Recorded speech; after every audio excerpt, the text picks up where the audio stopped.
Good evening, everyone, and welcome to another edition of Chapters Live. As you can see, 80 days.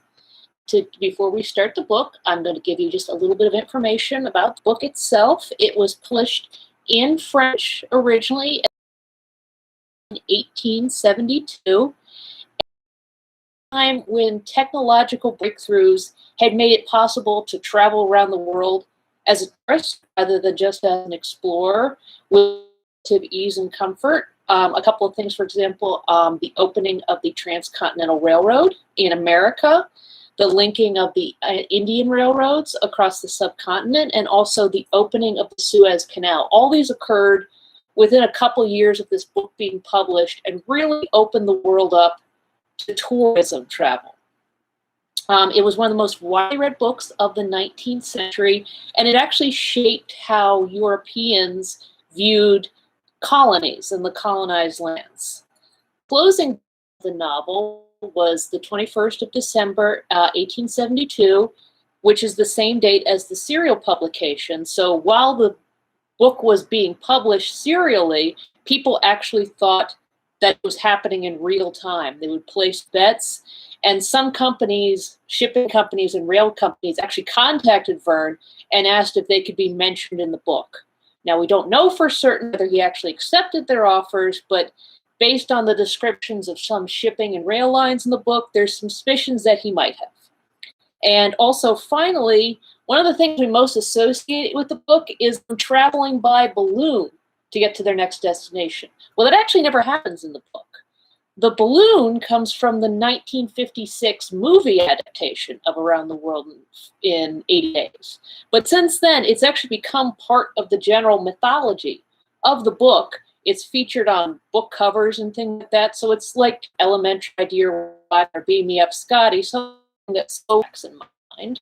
We're going to start right off roaring.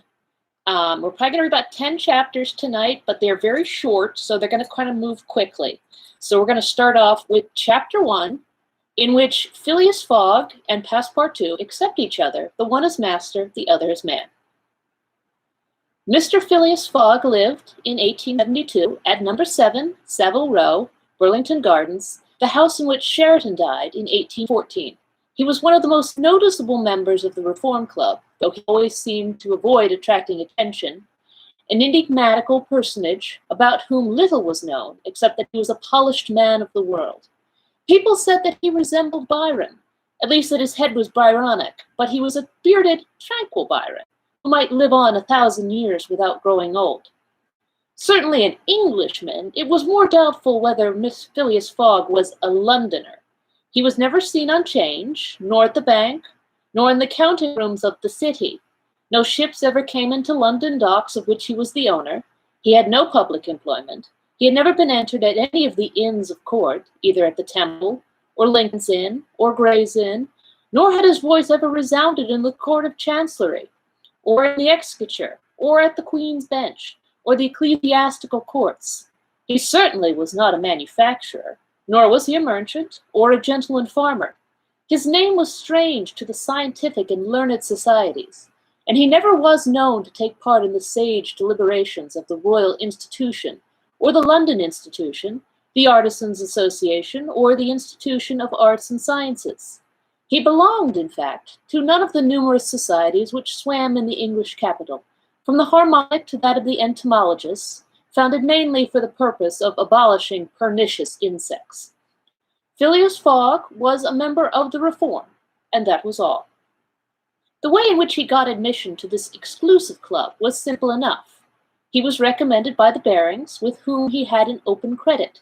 His checks were regularly paid at sight from his account current, which was always flush. Was Phileas Fogg rich? Undoubtedly. But those who knew him best could not imagine how he had made his fortune. He was not lavish, nor, on the contrary, avaricious, for whenever he knew that money was needed for a noble, useful, or benign purpose, he applied it quietly and sometimes anonymously. He was, in short, the least communicative of men. He talked very little and seemed all the more mysterious for his taciturn manner. thing that of the curious were fairly puzzled. Had he traveled?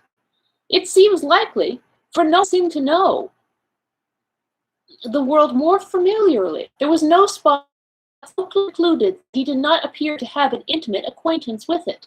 He often did with a few clear words the thousand conjectures advanced by members of the club as lost and unheard of travelers, pointing out the true probabilities, and seeming as if he must have traveled everywhere. At least it was at least certain that Fogg had not him than the rest, declared that no ten had seen him anywhere else. His sole pastimes were reading the papers and playing whist. He often won at this game, which, as a silent one, harmonized with his nature, but his winnings never went into his purse, being reserved as a fund for his charities. Mr. Fogg played, not to win, but for the sake of playing. The game was, in his eyes, a contest, a struggle with difficulty, yet a motionless, unwearying struggle congenial to his tastes. Phineas Fogg was not known to have either wife or children, which may happen to the most honest people, either relatives or near friends, which is certainly more usual. He lived alone in his house in Savile Row, whither none penetrated. A single domestic sufficed to serve him. He breakfasted and dined at the club at hours mathematically fixed, same room, at the same table, never taking his meals with other members, much less bringing a guest with him, and went home at exact night, only to retire at 1. He never used the code chamber the reform provides for its members.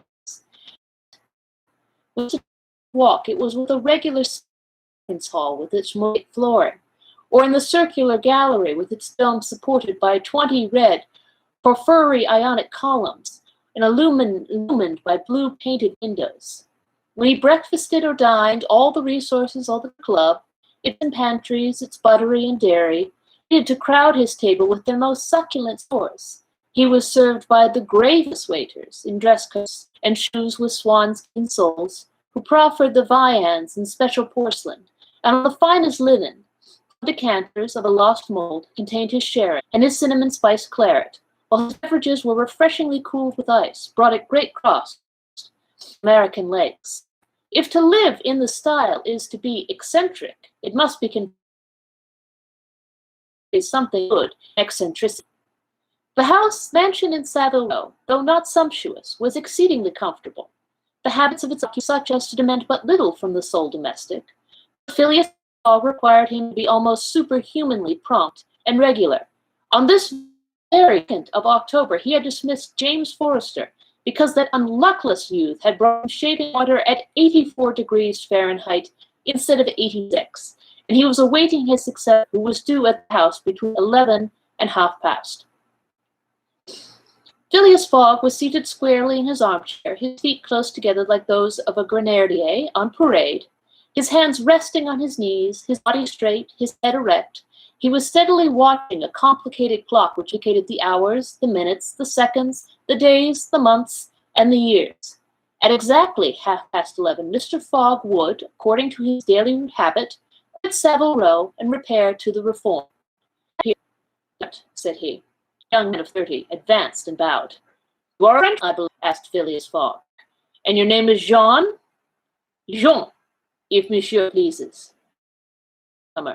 "Jean Passepartout, a surname which has clung to me because I have a natural aptitude for going out of one business into another. I'm honest, monsieur, but to be outspoken, I've had several traits. I've been in